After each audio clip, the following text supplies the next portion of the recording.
17번 주요 국제통화제도 또는 협정에 대한 설명으로 옳은 것은?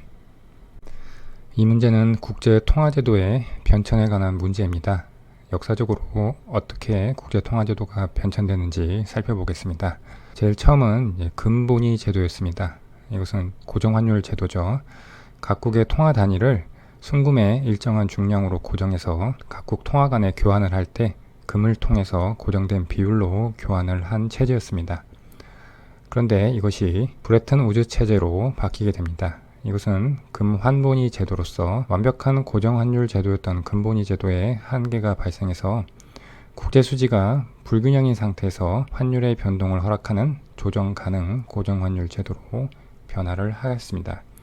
그런데 이 브레튼 우즈 체제 하에서는 유동성 딜레마, 트리핀 딜레마라고 불리는 문제가 발생을 하는데, 유동성 공급이 금을 생산을 더하거나 아니면 미국의 국제수지 적자로 달러를 공급함으로써 가능했는데, 유동성이라는 것은 국제무역이 확대됨에 따라서 적정하게 공급이 돼야 됩니다.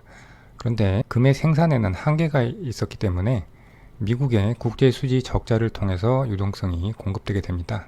그런데 이것은 이 왼쪽처럼 이 국제 유동성 확보라는 문제와 달러의 신뢰도 문제라는 이 두 개가 상충하는 문제가 발생하게 됩니다.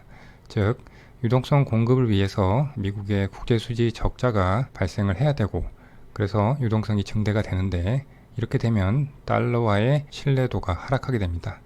이러한 달러의 신뢰도 하락은 국제 통화 위기를 유발하게 됩니다. 그래서 1971년 8월 닉슨 행정부는 고정환율 제도 유지를 위해서 달러와 평가 절하를 단행을 합니다.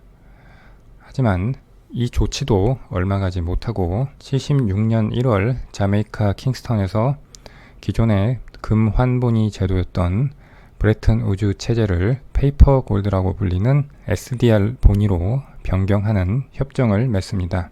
이 킹스턴 체제의 특징은 변동환율 제도를 인정하기 시작했다는 것이고, 그리고 금에 대한 공정가치를 폐지해서 금의 가치 척도의 역할이 사라지게 됩니다. 일단 여기까지 살펴본 것을 가지고 보기를 하나씩 보겠습니다. 1번, 1960년대 미국의 경상수지 흑자는 국제 유동성 공급을 줄여 브레튼 우즈 체제를 무너뜨리는 요인이었다. 미국의 경상수지 흑자가 아니라 적자를 통해서 국제 유동성 공급을 늘려야 하는 문제가 있었죠. 그것이 달러와의 신뢰도 하락을 유발해서 브레튼 우즈 체제를 무너뜨리는 요인이 되었죠. 2번, 1970년대 초 금 태환을 정지시키고 동시에 미 달러화를 평가 절상하면서 브레튼 우즈 체제는 종식되었다. 닉슨 행정부가 고정환율 제도 유지를 위해 달러화를 평가 절하를 했죠. 다음 3번, 1970년대 중반 킹스턴 체제는 통화로서 금의 역할을 다시 확대가 아니라 금의 역할을 오히려 사라지게 만들었죠. 그래서 고정환율 체제로의 복귀가 아니라 변동환율 제도의 인정을 시도했습니다. 그 다음 킹스턴 체제 이후에 플라자 협정을 알아보겠습니다. 미국이 2차 석유 파동이 발생했을 때 인플레이션을 억제하기 위해서 이자율을 급등시켰습니다. 그래서 달러 가치가 급상승하게 되었고요. 그런데 이 이후 달러 가치가 오랫동안 고평가돼서 미국 제조업 분야가 경쟁력을 잃고 산업 공동화 현상이 발생하기 시작했습니다. 그래서 미국은 경상수지 적자를 해소하고 국제 경쟁력을 회복하기 위해서 강한 달러가 바람직하지 않다는 생각을 갖게 되었고요. 그래서 1985년 9월 미국 뉴욕의 플라자 호텔에 미국을 위시한 선진국 재무장관들을 모아서 회의를 열고 미 달러의 평가 절하를 추진했습니다. 자, 그것이 이 보기 4번에 설명된 부분이 되겠습니다. 그래서 이 문제의 답은 4번이 되겠습니다. 18번, 갑국과 을국의 생산함수가 주어져 있고 두 국가 모두 노동 증가율이 10%, 자본 증가율이 20%일 때 두 국가의 총생산 증가율을 같게 하기 위한 설명으로 옳은 것은? 총생산 증가율은 Y의 증가율을 의미하죠. 성장 회계에 대한 문제입니다. 이렇게 생산함수가 주어져 있고 이것을 이제 변화율의 형식으로 바꿔서 주어진 수치를 활용해야겠죠. 양변에 자연대수 로그를 취하고 시간에 대해서 미분하면 다음과 같이 됩니다. 그래서 갑곡과 을국에 있는 수치를 대입을 해봅니다. 이 개수 0.5, 0.5가 있기 때문에 알파가 0.5, 베타가 0.5고요. 을은 0.3, 0.7이고 나머지 노동 증가율과 자본 증가율은 똑같이 10%와 20%죠. 다른 점은 이 총 요소 생산성의 증가율이 다른 것이고 이것을 계산을 하면 총 요소 생산성의 증가율 빼고 2%의 차이가 납니다. 그래서 갑과 을이 같아지려면 갑의 총 요소 생산성 증가율이 을의 총 요소 생산성 증가율보다 2%포인트 더 높아야 됩니다. 그러면 답은 1번이 되겠습니다.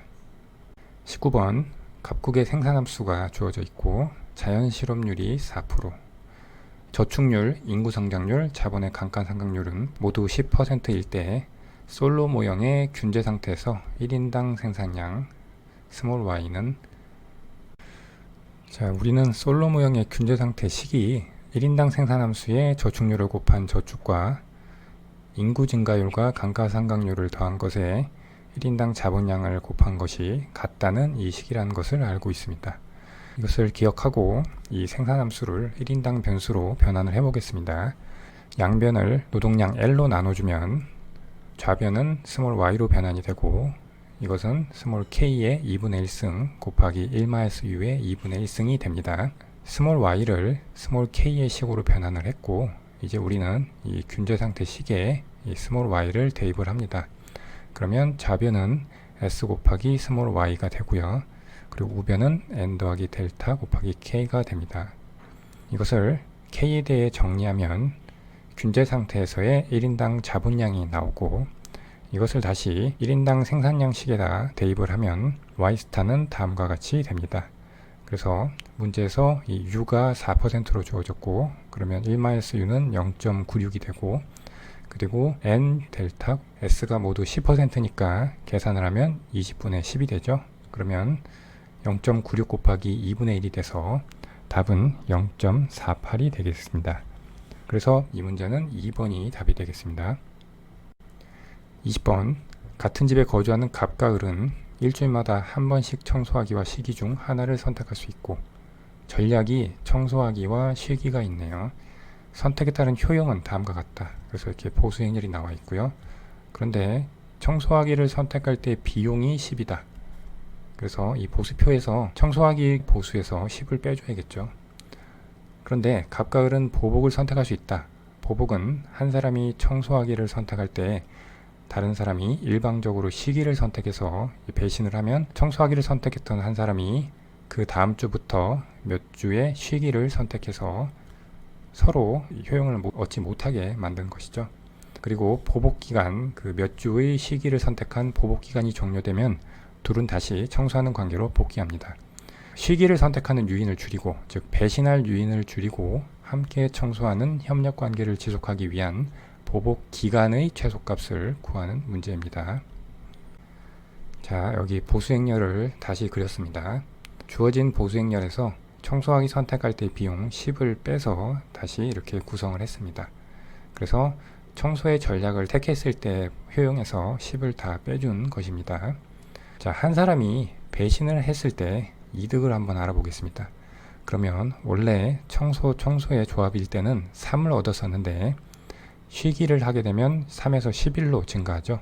그래서 8의 이득을 얻게 됩니다. 하지만 그 다음부터 보복을 당하게 되니까 쉬기가 돼서 2만 얻게 됩니다. 이것은 청소의 조합에서 1만큼 효용이 하락을 하게 되죠. 그래서 3에서 2로 마이너스 1이 됩니다. 그런데 배신의 이득보다 손실이 더 크기만 하면 이 사람이 배신을 할 유인을 줄일 수 있겠죠. 근데 이득이 8이니까 8주의 쉬기를 하면 마이너스 8이 돼서 배신의 이득과 동일하게 되고 9주를 선택을 하면 마이너스 9가 되니까 배신했을 때 이득보다 손실이 더 커지게 되는 것이죠. 그래서 보복 기간의 최소값은 9주가 되는 것입니다.